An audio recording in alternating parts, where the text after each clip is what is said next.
History is exciting, and I want to make it as exciting as it can be. We take a history subject and we make it not only dramatic, but we are compassionate. I always felt there's a disconnect about what's officially reported and what actually happened. We can't accept the stuff that's handed down.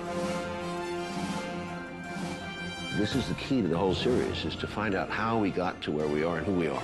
It's a great, great story. There's no better story than history. None.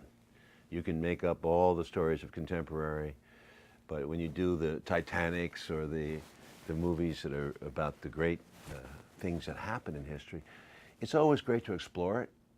And for me, this is my lifetime. This is when I was born, right after the atomic bomb was dropped. So for me, it's very personal. And I grew up educated very well by American standards, but I didn't learn the truth. It was an upside-down history. It was mythology. It was America was the good cowboy, and we were doing the right thing, and we dropped the atomic bomb on Japan because we were trying to save lives, and so forth and so on.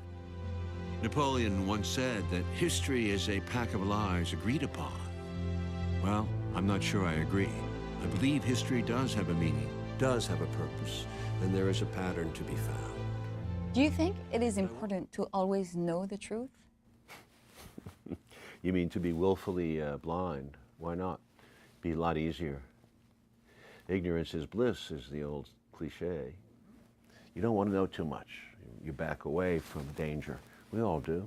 It's compassion. There are many questions that you may not find answered here, but you will find questions raised that I hope will help make you more conscious. I've really worked my whole life on these themes, you know, whether it's the Cold War, whether it's Vietnam, politics, the nature of American experience.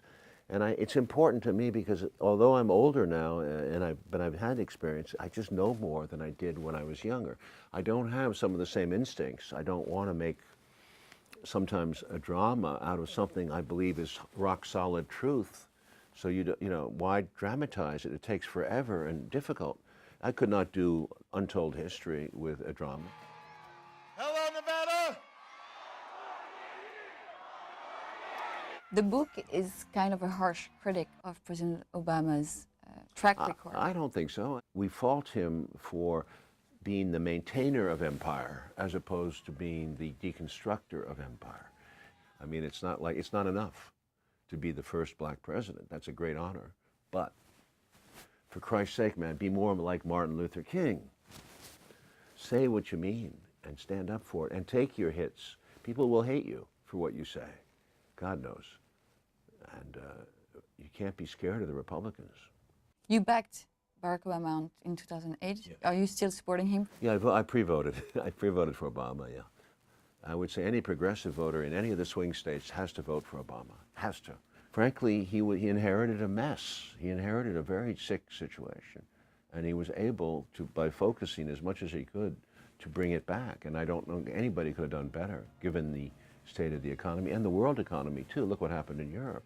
And it's a very difficult situation he inherited. So, you know, you have to give him credit. And he was also, he's smart, he's attentive, he hung in there. And he stayed in shape, he didn't get too fat. You've done 3 movies on U.S. former presidents, JFK, Nixon, George W. Bush. Are you planning one day to do a movie about Obama? No. No, I'm not a president chaser. I did those films for different reasons, each one.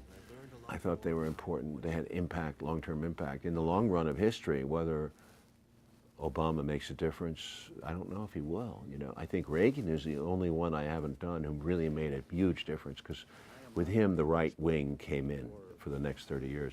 But Bush was, the son, was such a nightmare for me. I think he really hurt us in a significant way.